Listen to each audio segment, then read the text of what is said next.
Get out of my house right now. Ashley's voice was shaking with rage as she jabbed her finger toward the front door. I'm calling the police. You can't just break into people's homes. I stood in my own kitchen, hands still holding the letter I came to deliver, watching my son's wife lose her mind. The irony was almost laughable. Here she was, screaming at me to get out of the house I bought with my own money 15 years ago, the same house I let them live in practically rent-free for 3 years. Ashley, calm down, I said, trying to keep my voice steady. If you would just let me explain. Explain what? How do you think you can just waltz into our home whenever you feel like it? She ripped the letter from my hands and tore it to pieces before I could stop her. Cooper, get down here right now. My son appeared at the top of the stairs, and for a moment I thought he might defend me. Instead, he looked embarrassed, like I was the problem. Mom, you can't just use that key whenever you want. This is our home. That's when Ashley pulled out her phone and dialed 911. I need the police immediately. There's an elderly woman who has broken into my house and refuses to leave. 20 minutes later, I found myself standing in that same kitchen with cold metal handcuffs cutting into my wrists while Ashley screamed at the officers that I was a dangerous intruder. Behind her stood Cooper, my son, silent as a stone, avoiding my eyes like the coward he had become. The younger officer stepped forward and asked for my identification. Despite everything, I smiled. Officer, you're gonna want to see the deed to this house. It's in my name, Ruth Landon. It has been for 15 years. The look on Ashley's face was priceless. But this story doesn't start here. This story starts 28 years ago, when I made a decision that would change everything. If you love stories like this, subscribe now to hear how a school custodian outsmarted her own family, and tell me in the comments where you're watching from. My name is Ruth Landon, and 20 years ago, I was a single mother working as a school custodian at Lincoln Elementary. Cooper's father had walked out when my son was just 2 years old, claiming that raising a kid wasn't his calling. He packed his bags one Tuesday morning and never looked back, leaving me with a toddler and a stack of unpaid bills. But here's the thing. I wasn't about to become one of those martyred mothers who sacrificed everything for their child, and then spent the rest of their lives reminding everyone about it. I watched too many women lose themselves completely in motherhood, and I refused to be that woman. I worked my custodial job during school hours, which was perfect because it meant I could be home when Cooper got back from daycare. The pay wasn't much, but it came with benefits and job security. On weekends, I picked up office cleaning jobs downtown. The extra money helped, but I set clear boundaries. I worked Saturday mornings and Sunday afternoons, but I kept my evenings and one full day free for myself and Cooper. I made sure Cooper had everything he needed. Little league registration fees, good school supplies, decent clothes that weren't hand-me-downs. But I also made sure I had what I needed. I kept our small apartment clean and comfortable, bought myself books from the used bookstore, and maintained friendships with other single mothers who understood the balance I was trying to strike. Every month, I split my savings exactly in half. Half went into Cooper's college fund, and half went into my own emergency fund. I wasn't going to be the mother who gave everything to her child and then had nothing left for herself when she got older. When Cooper was in high school and started talking about college, I was proud but realistic. I helped him research scholarships and apply for grants. I told him straight up, I'm supporting your education, not your lifestyle. You want spending money and extras? You get a part-time job. Some of the other mothers thought I was being too harsh, but I believed in teaching him independence from the start. I saw too many kids go off to college with no work ethic because their parents had handed them everything. Cooper thrived with that structure. He worked at a local pizza place through his junior and senior years, saved his own money for a car, and learned to manage his time between work and studies. When he got accepted to State University with a partial scholarship, I was incredibly proud of both of us. But here's what Cooper never knew. While he was studying engineering for 4 years, I was studying too. Every night, after he called to check in, I would spread my real estate textbooks across the kitchen table and study for my license. I took online courses, attended weekend seminars, and slowly learned everything I could about property investment and real estate law. When Cooper graduated with honors and his engineering degree, I graduated too, with my real estate license and a plan that would change both our lives forever. He just didn't know it yet. Here's what Cooper knew, but never fully understood about his mother. While I was mopping floors and emptying trash cans at Lincoln Elementary, I was also studying real estate investment strategies during my lunch breaks. I devoured books about property management, analyzed market trends on my phone between cleaning classrooms, and learned everything I could about building wealth through real estate. The other custodians thought I was antisocial because I spent every break reading instead of gossiping.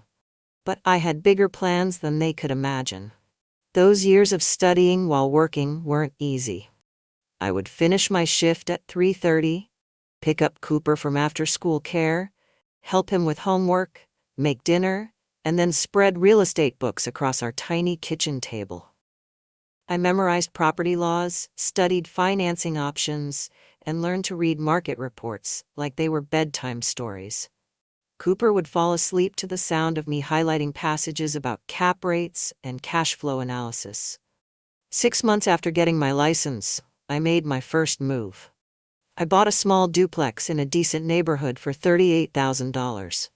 It needed work, but the bones were solid and the location was perfect, close to the university and a growing business district. I put every penny of my savings into that down payment and closed on the property on a Friday afternoon. I moved Cooper and myself into one unit that weekend and immediately started advertising the other unit for rent. Within 2 weeks, I had rented the second unit to a graduate student for $600 a month. That rental income covered most of our mortgage payment, and suddenly we were living almost rent-free while building equity every single month. The difference in our monthly expenses was dramatic. Instead of paying $800 in rent, we were essentially living for free and building wealth at the same time. Cooper thought we had just moved to a nicer place. He was happy about having his own room and a small backyard, but he never asked how we could afford it. I didn't volunteer the information because I wanted him to focus on his studies, not worry about finances or start getting ideas about easy money. I had seen too many kids lose their motivation once they knew their parents had money. I used the rental income from that first property, combined with my continued savings from my custodial job, to buy a second property within 18 months. This one was a small single-family house that needed cosmetic work. I bought it for $42,000 and spent 3 months of weekends paying replacing fixtures and updating the kitchen with my own hands. I rented it out for $750 a month to a young couple who appreciated the fresh renovations. Then came the third property. Then the fourth. Each purchase was carefully calculated and strategically chosen. I looked for properties in good neighborhoods with solid rental demand, houses that needed work I could do myself, and deals where the numbers made sense for long-term appreciation. I renovated every single one myself, learning plumbing from YouTube videos, electrical work from library books, and carpentry from a weekend class at the community college. Every skill I learned saved me thousands in contractor fees and built more equity into each property. While other landlords were paying professionals to install toilets and patch drywall, I was doing the work myself and keeping every penny of the value I added. I got calluses on my hands that matched the ones from my custodial work. But these calluses were building my future. I always lived modestly but comfortably throughout this process. I never deprived myself of small pleasures like good coffee, books from the bookstore, or occasional dinners out with friends. But I also never splurged on luxury items, designer clothes, or flashy purchases that would drain my investment capital. Cooper had everything he needed for school and college, good clothes, and spending money from his part-time job, but I didn't spoil him with expensive gadgets or cars. I was building something much bigger than immediate gratification. Then 2008 hit, and the housing market crashed like a house of cards. While other people were panicking, losing their homes, and watching their retirement accounts disappear, I was ready. I had been preparing for exactly this kind of opportunity for years. I had cash reserves, established credit relationships with 3 different banks, and I knew exactly which properties and neighborhoods would bounce back first. I bought 4 foreclosure properties that year, including the beautiful Colonial where Cooper and Ashley live now. It was listed at $120,000, down from its peak value of $210,000. The previous owners had walked away from their mortgage, and the bank was desperate to sell. I knew that the neighborhood would recover because it had good schools, established infrastructure, and proximity to major employers. I was absolutely right. I spent every weekend for 8 months renovating that Colonial myself. New hardwood floors throughout, completely updated kitchen with granite counters, modern bathrooms with subway tile, fresh paint in every room, and landscaping that made the house the envy of the neighborhood. I learned to install tile, replace fixtures, rewire electrical outlets, and even repair sections of the roof. By the time I was finished, it was worth twice what I had paid for it, and it was beautiful enough to be featured in a home magazine. Cooper graduated from college and started his engineering job while I was putting the finishing touches on that house. He knew I was doing well because I had moved us into a nice 2-bedroom apartment and wasn't stressed about money anymore, but he had no idea about the full extent of my success. He thought his mother had just gotten lucky with a few good investments. By the time Cooper met Ashley 5 years later, I owned 6 rental properties and was worth $1.2 million. I was collecting over $8,000 a month in rental income, had multiple streams of passive income, and owned properties in 3 different neighborhoods that were all appreciating in value. My net worth was growing by thousands every month without me having to lift a finger. But I kept the full extent of my wealth completely private. Cooper knew I was doing well and that I had some rental properties, but I never gave him exact numbers, showed him financial statements, or detailed my investment strategy. I wanted him to build his own success, develop his own work ethic, and create his own sense of accomplishment without relying on his mother's money. I thought I was teaching him independence and the value of earning what you have. Looking back now, standing in that kitchen with handcuffs on my wrists, maybe I should have been more open about what hard work and smart planning could accomplish. Maybe if he had known the truth from the beginning, he would have understood that his mother wasn't someone to be underestimated or pushed aside. Ashley swept into Cooper's life like a tornado. Beautiful, ambitious, and absolutely entitled to everything she thought she deserved. The first time Cooper brought her home for dinner, I knew exactly what type of woman she was. She walked into my modest apartment wearing designer shoes that probably cost more than my monthly grocery budget, and immediately started looking around like she was cataloging everything that wasn't good enough. Ashley came from serious money. Her father owned a chain of luxury car dealerships across 3 states, and she had grown up getting everything she wanted the moment she wanted it. Private schools, European vacations, a brand new BMW for her 16th birthday. Ashley had never heard the word no in her entire life, and it showed in every conversation. Within the first month of their relationship, she made it crystal clear that Cooper's middle-class background wasn't quite enough for her standards. She would make little comments about how charming it was that he worked so hard for his engineering salary, or how sweet it was that I had raised him as a single mother. But underneath those fake compliments was a clear message. This lifestyle wasn't going to cut it for her long-term plans. At their engagement party, which her parents paid for at an exclusive country club, Ashley made subtle but pointed comments about how they would need to elevate their lifestyle before starting their married life together. She talked about the importance of building the right foundation and how couples needed to be financially prepared for the future she envisioned. After the engagement, Ashley started dropping not-so-subtle hints about Cooper needing to pursue higher-paying positions. She would forward him job listings for management roles, suggest he consider an MBA to boost his earning potential, and casually mention how her friends' husbands had all doubled their salaries by switching companies. She made it sound like helpful career advice, but the pressure was constant and unmistakable. The complaints started almost immediately. Ashley made it clear that they absolutely could not start their family living in what she called starter apartments. She would drive Cooper through expensive neighborhoods, pointing out houses and talking about the kind of environment she wanted for their future children. She had very specific ideas about square footage, school districts, and neighborhood prestige. Watching my son stress about money for the first time in his adult life broke my heart. Cooper started working overtime, picking up extra projects, and constantly researching higher-paying job opportunities. He was becoming anxious and exhausted trying to meet Ashley's expectations, and I could see the toll it was taking on him. That's when I made a calculated decision that would change everything. I owned the perfect house.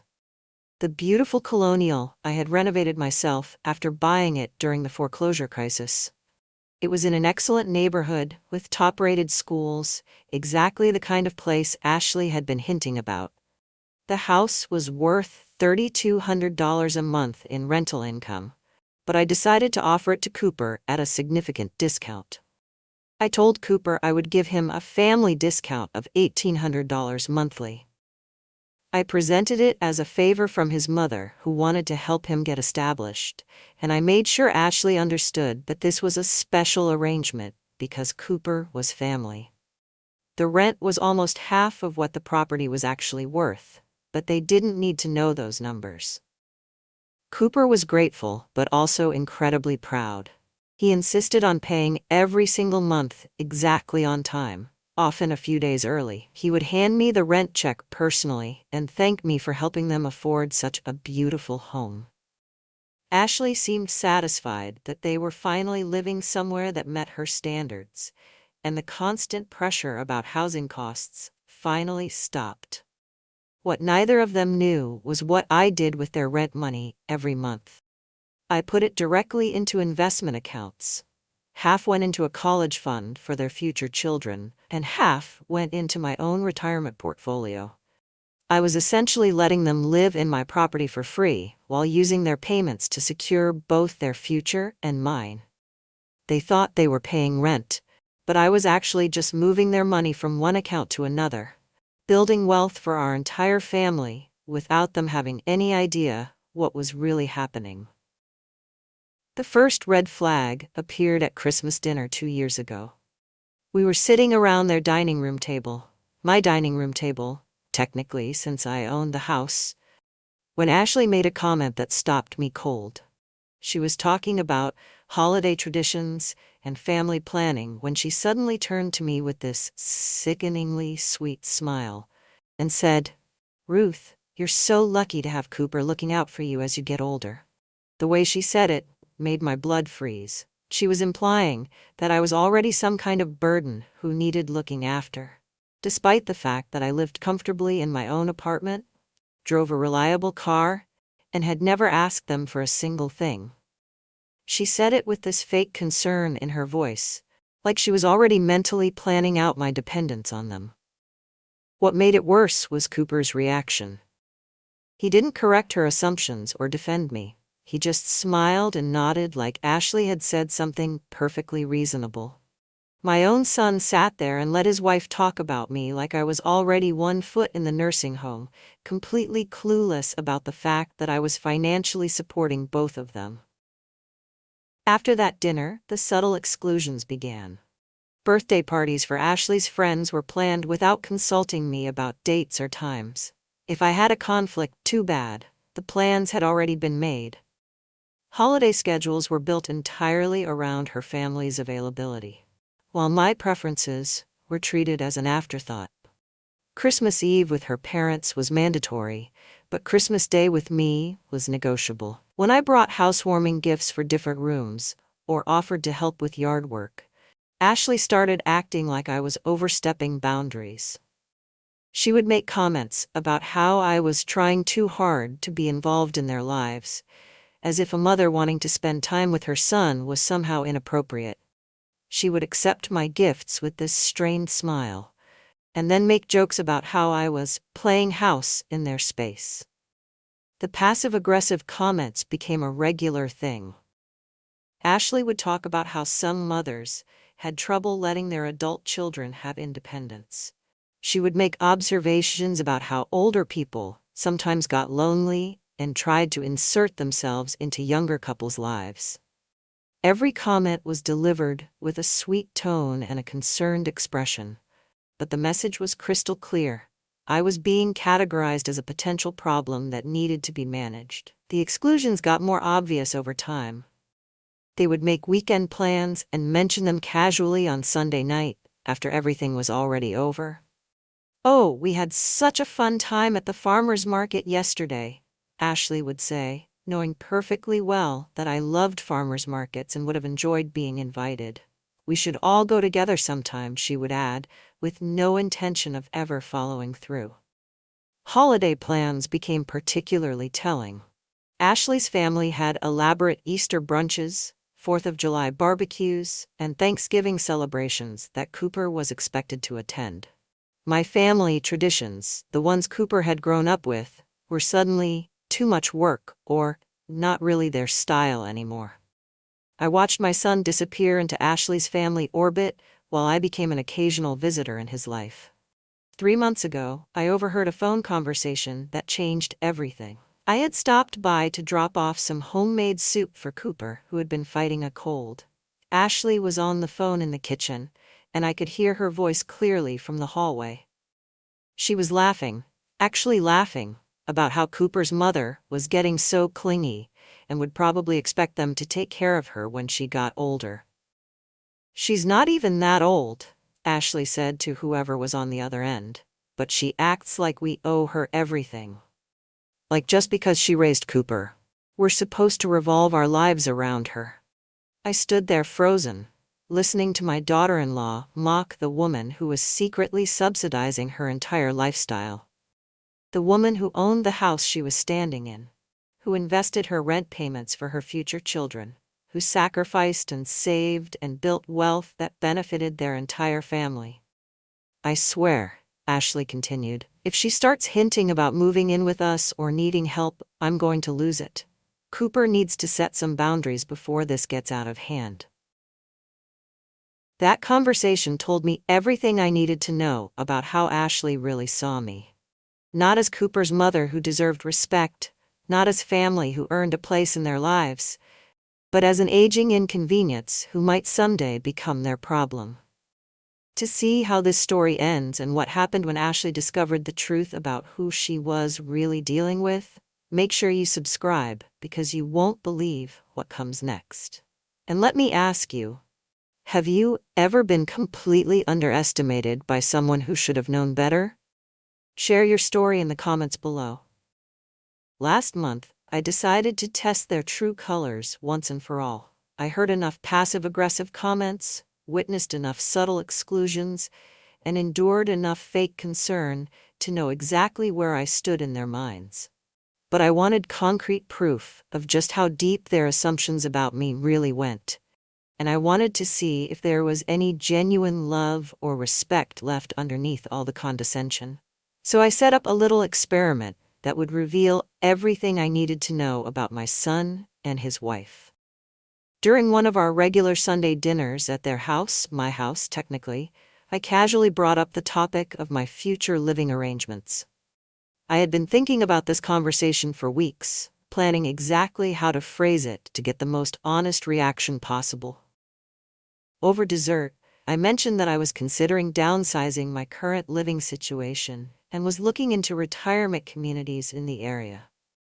I kept my tone completely neutral and conversational, explaining that I was just evaluating my options for the future while I was still healthy and mentally sharp enough to make good decisions. I talked about how maintaining my apartment was getting more time-consuming and how it might be nice to have fewer responsibilities and more social opportunities. I made it sound like a practical consideration rather than a financial necessity.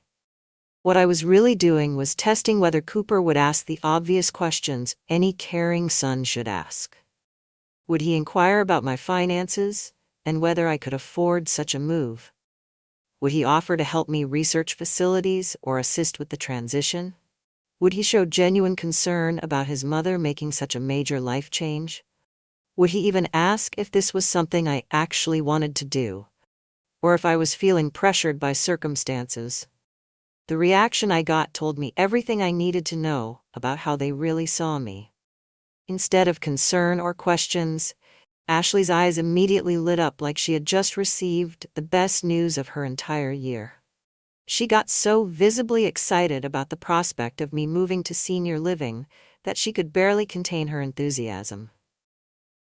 "Oh, Ruth, that sounds like such a wonderful idea," she practically squealed with more genuine joy than she had ever shown about anything involving me in the 3 years I had known her. Ashley started talking immediately about how perfect this would be for me, how I would have so many structured activities and people my own age to spend time with. She made it sound like I was some lonely, isolated woman desperately in need of social interaction, despite the fact that I had a full life with friends, hobbies, and interests that she had never bothered to ask about. Cooper nodded along enthusiastically, agreeing that it sounded like a smart move for someone in my position. Neither of them asked what had prompted this consideration, whether I was happy with the idea, or if there were any concerns I wanted to discuss with family before making such a significant decision. The very next morning, Ashley showed up at my apartment unannounced, with a thick stack of brochures she printed from the internet overnight. She had clearly stayed up late researching every affordable senior living facility within a 50-mile radius, organizing them by price point, amenities, and availability. She spread the colorful pamphlets across my coffee table like she was planning the most exciting vacation of both our lives. Ashley took detailed notes on each facility, complete with pricing comparisons and pros and cons lists. She pointed out which ones had the best meal plans, which ones offered transportation services, and which ones had the most activities for residents. She had put more research and effort into planning my potential living situation than she had ever put into including me in their actual lives. "I think this one would be perfect for you," she said, pointing to a mid-range facility about 20 minutes away. "It's affordable, they have movie nights and book clubs, and look, they even have a little garden where residents can grow vegetables." She was practically bouncing with excitement as she described amenities that she apparently thought would be perfect for someone like me. That evening, Ashley presented Cooper with her comprehensive research over dinner. I wasn't there for this conversation, but Cooper called me later that night to tell me all about their discussion. Ashley explained to him how wonderful it would be if his mother structured social activities, regular meal plans, and friends her own age to spend time with.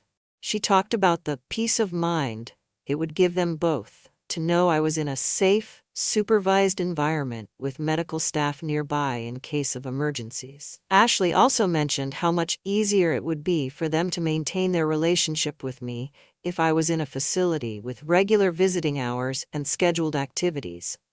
She actually presented limited visitation as a positive feature, explaining how structured visits would be better for everyone and would help maintain appropriate boundaries between generations.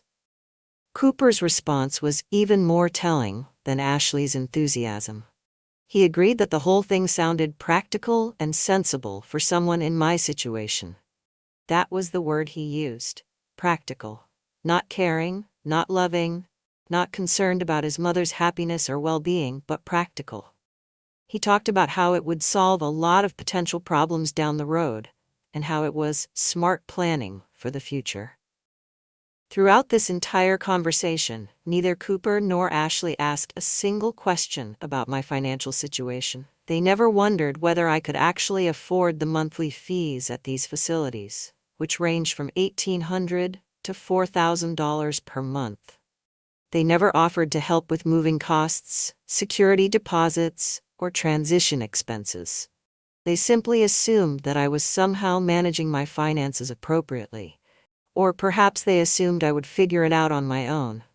They also never asked if I needed assistance with the actual process of moving. No offers to help me pack, no suggestions about downsizing my belongings, no questions about what I would do with furniture or personal items that wouldn't fit in a single room.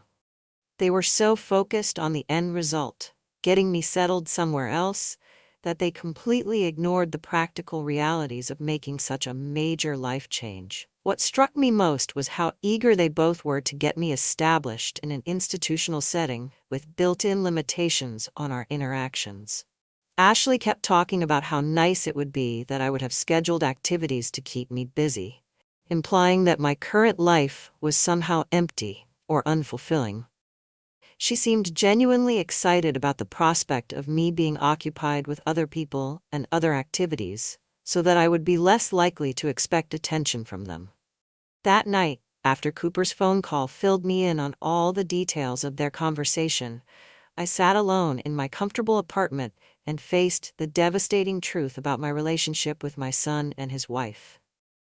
They didn't see me as Cooper's mother who had sacrificed and worked to ensure his success.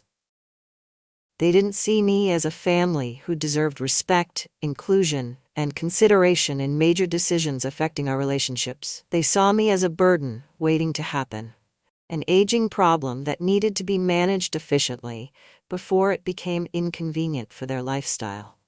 They were so eager to warehouse me in senior living that they never stopped to consider whether I actually needed such care, whether I wanted such a change, or whether there might be other options that would better serve everyone involved.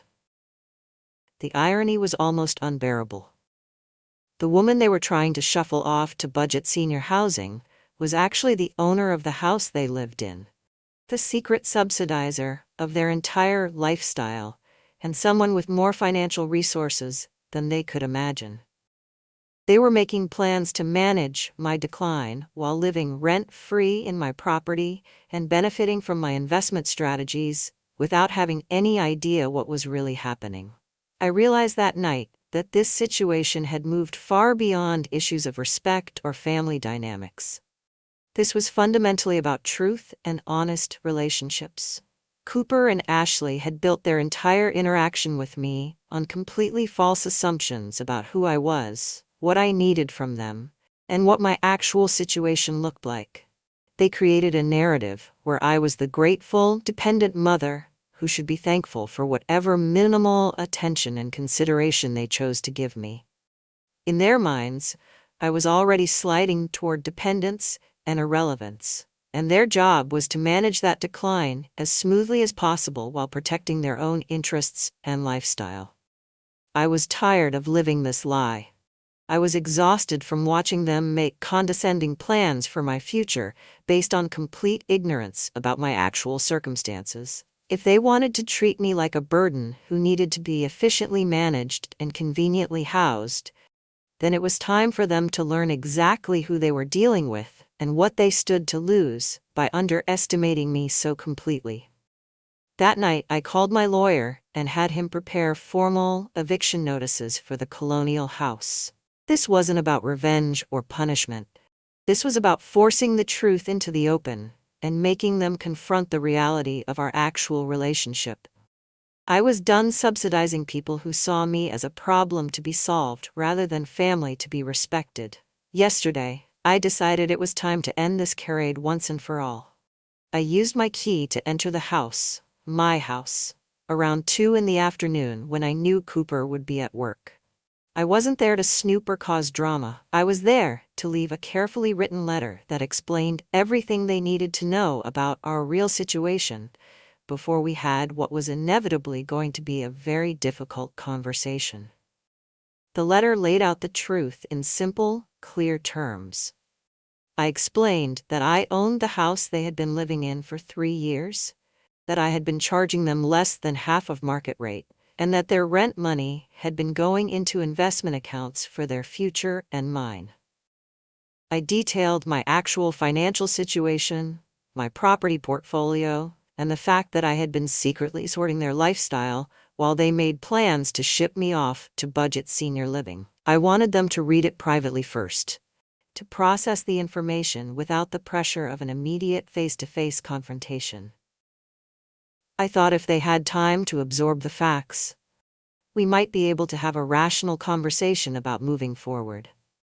I was trying to give them the dignity of understanding the situation before we discussed what came next. I just finished placing the letter on their kitchen counter when I heard Ashley's car in the driveway. She was home early from her yoga class, and I could hear her talking loudly on the phone as she walked toward the front door. I stayed in the kitchen, planning to explain why I was there and ask her to read the letter before we talked. The moment Ashley walked into the kitchen and saw me standing there, she started screaming at the top of her lungs. She didn't ask why I was there, didn't give me a chance to explain, didn't even notice the letter on the counter. She just immediately launched into a furious tirade about boundaries and respect. "You can't just walk into people's homes," she shrieked, her face turning red with rage. "This is completely inappropriate. You have absolutely no right to be here when we're not home."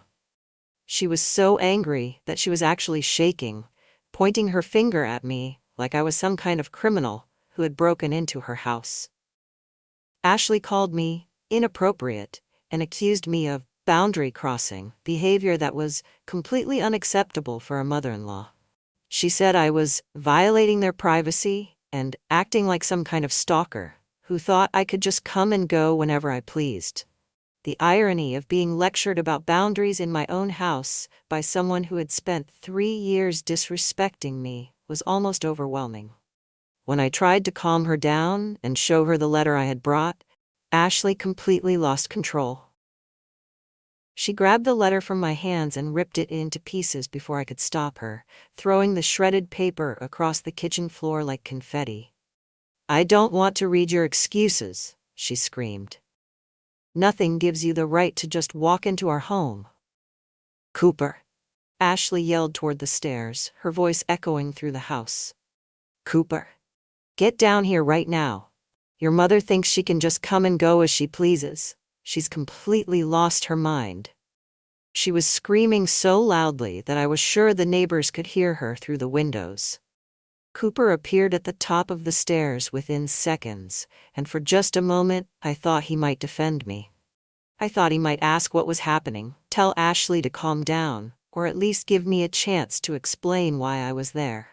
Instead, the look on his face was pure embarrassment, like I was the one causing an unreasonable scene.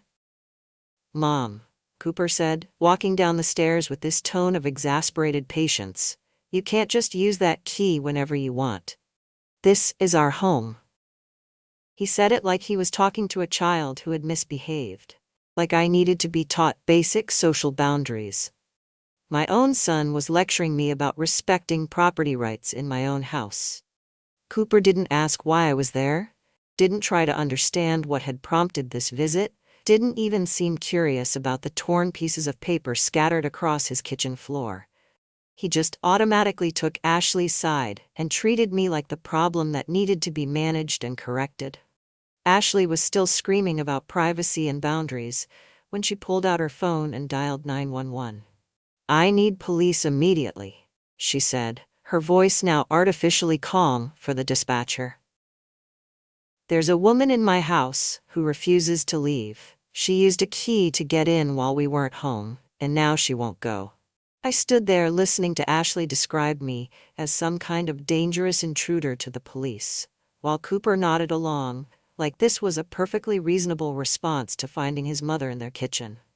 Neither of them asked what was in the letter, why I had felt the need to come over, or what I might have wanted to discuss with them. "She's been acting strange lately," Ashley continued, still talking to the dispatcher. "I think she might be having some kind of mental episode. She seems confused about boundaries and appropriate behavior. She was actually suggesting to the police that I was mentally unstable, painting me as a confused elderly woman who didn't understand basic social rules. The whole situation was surreal. Here I was, standing in my own kitchen, being treated like a criminal by people who had been living in my house for 3 years, while I subsidized their entire lifestyle. The woman calling me a stalker was someone I had been secretly supporting, and the son accusing me of inappropriate behavior was someone I had spent 30 years sacrificing for and protecting. As we waited for the police to arrive, Ashley kept making comments about how sad it was when elderly people started losing their judgment, and how difficult it must be for Cooper to deal with a mother who was clearly struggling with reality. She was already crafting the narrative that would make them the victims and me the unstable aggressor. 20 minutes later, I found myself standing in that same kitchen with handcuffs cutting into my wrists, while Ashley performed her outraged victim routine for the police officers, and Cooper stood silently behind her, still too embarrassed by his inappropriate mother to defend me or ask questions about what was really happening. So there I was, back to those handcuffs cutting into my wrists, watching the younger police officer carefully examine the property deed I had asked him to retrieve from my purse. He was comparing the name on the deed to my driver's license, reading through the legal documentation with growing interest. I could see his expression changing as he processed what he was looking at. The officer looked up from the papers and turned to Ashley, who was still standing there with that self-righteous expression on her face, waiting for him to drag me away in handcuffs. "Ma'am," he said slowly, his voice completely professional, but with a hint of something that might have been amusement. "This woman owns this house. Has owned it for 15 years. I watched the color drain completely from Ashley's face as those words hit her. Her mouth actually fell open, and for the first time since I had known her, she was completely speechless. The woman who always had a quick comeback, who always knew exactly what to say to make me feel small, just stood there staring at the officer like he had spoken in a foreign language. Cooper looked confused at first, his eyes darting between me, Ashley, and the police officer like he was trying to solve a puzzle. Then I saw the moment when understanding started to dawn on his face. The confusion turned to shock, then to something that looked like horror as all the pieces began falling into place in his mind. "Mom?" Cooper whispered, his voice barely audible. "But you said you were downsizing. You said you were looking at retirement communities." He was staring at me like he was seeing me for the first time, like everything he thought he knew about his mother had just been turned upside down. I looked at Ashley first, who was now completely silent, then turned to face my son. For 30 years, I had protected him, supported him, and tried to teach him independence while maintaining my own. Now it was time for the truth that should have been obvious to anyone who had been paying attention. "I was considering it, Cooper," I said calmly, my voice steady despite the handcuffs. "I was thinking about what kind of relationship we really have and whether it was worth maintaining." I paused, letting that sink in before continuing. "I own this house and 5 others. I've been charging you half of the market rate for 3 years. Cooper's face went pale as he started doing the math in his head. Ashley was still frozen in place, apparently unable to process what she was hearing. "I've been putting the difference between what you pay me and what this place is actually worth into investment accounts," I continued, watching their faces as each word landed. "Some of that money was for your future children's education, and some was for my own retirement portfolio. I've been financially independent this whole time while you both were making plans for my decline and discussing the burden I was going to become." I took a moment to look around the kitchen that I had renovated with my own hands, remembering all the weekends I had spent installing cabinets, tiling the backsplash, and painting every surface to make this house beautiful for them. But yesterday, I heard exactly how you really feel about me, Ashley. I heard you laugh about how clingy I was getting and how you'd stick me in the cheapest nursing home you could find. The officer was now removing my handcuffs, apparently satisfied that this was a civil matter rather than a criminal one. I rubbed my wrists and looked directly at Ashley, who still hadn't said a single word since learning who actually owned the house she had been living in. So tomorrow, you'll both receive formal eviction notices from my lawyer, I said, my voice getting stronger with each word. You have 30 days to find somewhere else to live. I'm sure Ashley's father can help you figure out housing arrangements that meet her standards.